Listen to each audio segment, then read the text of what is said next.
the man with the program, the plan to sell you your dreams at the auctions you'd want to be at. It is Charles Stewart. Good to have you with me. You've just come off the New York art sales and the Geneva jewelry sales. I mean, they were on fire, but they weren't lit up as they were supposed to be in New York. Would you say there's a bit of a slowdown in global luxury art because there's been a shakedown in the market overnight with Louis Vuitton and Hermes?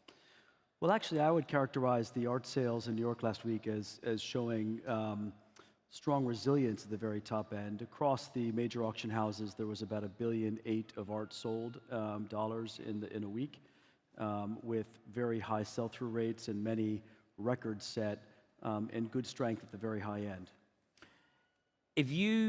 As you look into the world now, we're dealing with high inflation, you've got jewelry, you've got hard luxury, soft luxury, cars, and art. Where are your clients, the real super rich, the unique buyers, where are they focusing their lens in 2023?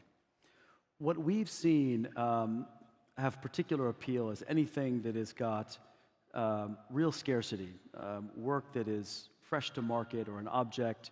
And we see this across categories. It might be a painting.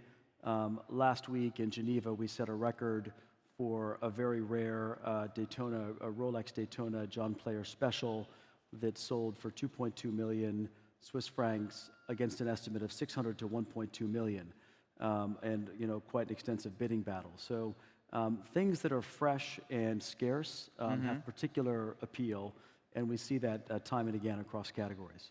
Look, a great deal of our audience, and we've built, of course, shameless plug, we built the Bloomberg Subdial Watch Index. That's down 32%.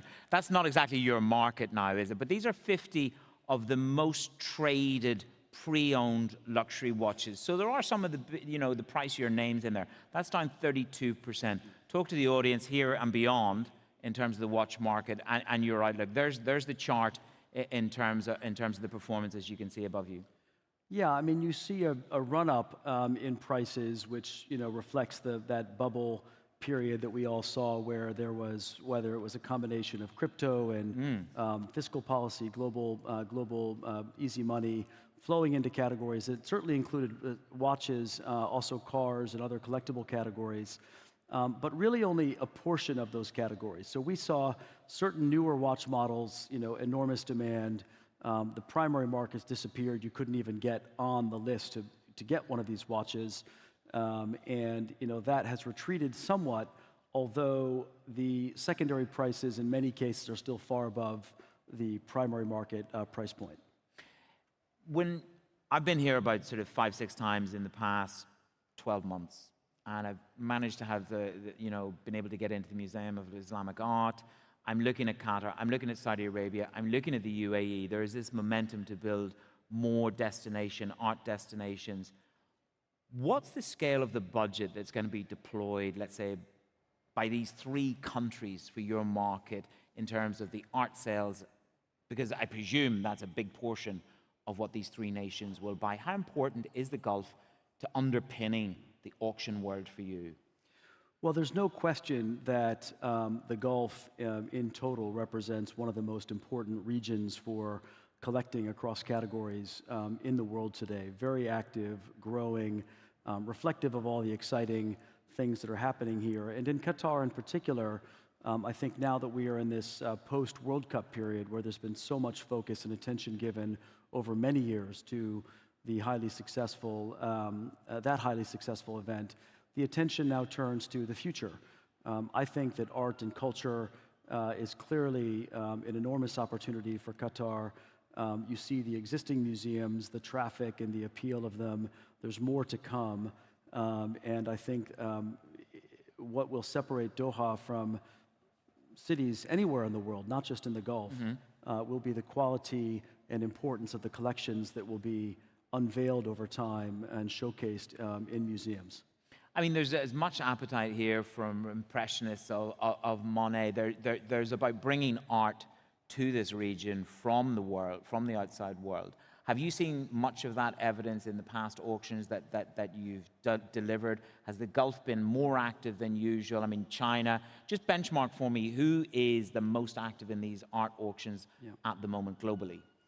Well, the largest overall market is certainly the U.S., both in terms of buyers and sellers.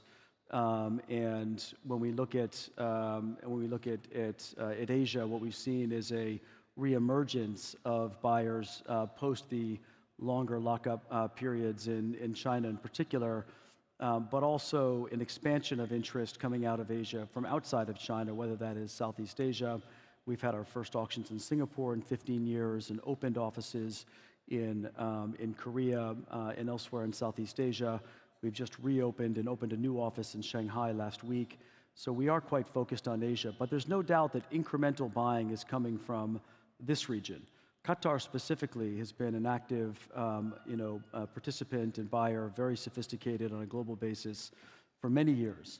But we're seeing that increasing across the region and broadening out beyond just the perhaps sovereign goals to include private collectors as well, which has been exciting to see.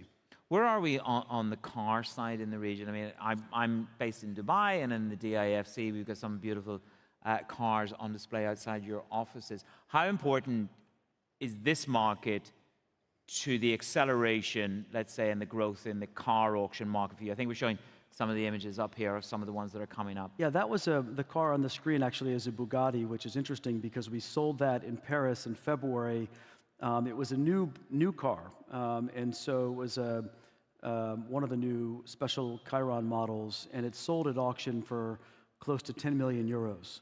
And this is well above the primary market price, except that there's a waiting list for the primary market price. So I think it speaks to the interaction between primary and secondary markets, which is an interesting angle for us. We collaborated directly with Bugatti to bring that particular car to market.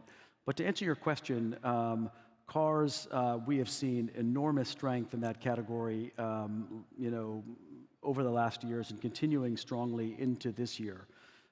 We sold nearly $1 billion of classic and high-end collector cars last year, including the highest value car ever sold, which was a 1955 Uhlenhaut Coupe, which sold for $145 million, Mercedes. And clearly there is significant interest and significant collections here in Qatar and in the Gulf more broadly. Now, I can only presume at $150 million, I don't know, you tell me. I know that you're digging deeper into the credit market. You are providing credit. I didn't realize this. Sotheby's are providing credit to buyers. Who needs your credit? What I'm more interested in, how much of a premium can you charge to the banks?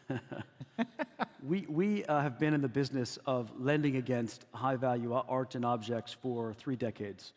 It's been a very good business for us. These objects, by their nature, are illiquid, and there are times when it makes sense for people to unlock liquidity by borrowing against the value of that collateral. It's something that we're uniquely positioned to do compared to banks because we obviously have great insight into the correct values to assign for the collateral. So it's been a very good business for us, and it's one that's increased significantly over the last 18 months as credit has become scarcer and liquidity perhaps is at a higher premium than it has been for the last years. Can I push a little bit? What size is the business? We have well over $1 billion in loans today, and it's growing significantly. So I think you'll see that continue to grow in the years ahead. And is it your average? I mean, is it your average billionaire that comes to you for credit, or what kind of client comes to you for credit? It really is collectors who, as I said, have enormous value. It makes sense for them, whatever their personal circumstance might be, to borrow against that specific collateral. These are types of people who obviously have usually multiple bank relationships, but because we can move quickly, because we understand the value of the collateral in a unique, invaluable way, people turn to us to use their collections to unlock liquidity. Now, we caught up a little bit earlier on television, and we talked about the Freddie Mercury auction that is coming up. And I think it's one of those things when you say sort of David Bowie, a lot of people in this room remember David Bowie, and a lot of people in here remember Freddie Mercury. Bowie's art collection on the first night raised, what, $30 million? Yes. This is more than art. This is history and art. What's going to fly? What is going to be the golden ticket There he is standing astride. I was actually at that concert at home. But Dating yourself, I think. I don't mind. I'm vintage. But what's going to fly from Freddie's collection? Well, first of all, I would say that we're thrilled to bring the collection of Freddie Mercury to market. It will be sold in London in September. There's well over 1,000 objects and collectibles and things he owned, his personal possessions, which will be really exciting. We haven't unveiled all of what they are, so that's coming over the course of the summer. One thing I know we have announced are the original lyrics to "We Are the Champions." So I'll be curious to see who needs to have that in their collection. But we've seen enormous interest on our website already in this collection. And I think it speaks to the convergence we're seeing across luxury, lifestyle, pop culture, art, and experience. And Freddie Mercury, obvious icon in those regards. We're also bringing the collection of Paul Newman to market in a few weeks' time as well. We have a very cool Rolex Daytona that belonged to Paul Newman, well worn, and on the back his wife Joanne Woodward inscribed, "Paul, drive very slowly, Joanne." So again, a unique, iconic timepiece that we'll have shortly. To win those collections, in other words, to choose Sotheby's, to undertake this portfolio of sales for Newman, for Freddie Mercury, how important is the personal relationship in winning that business? What is it that turns the key if people say, "Yep, I'll take Sotheby's on this"? Yeah, it's always a question of trust, of personal relationship. Obviously, you need to bring the right proposal, the right marketing plan.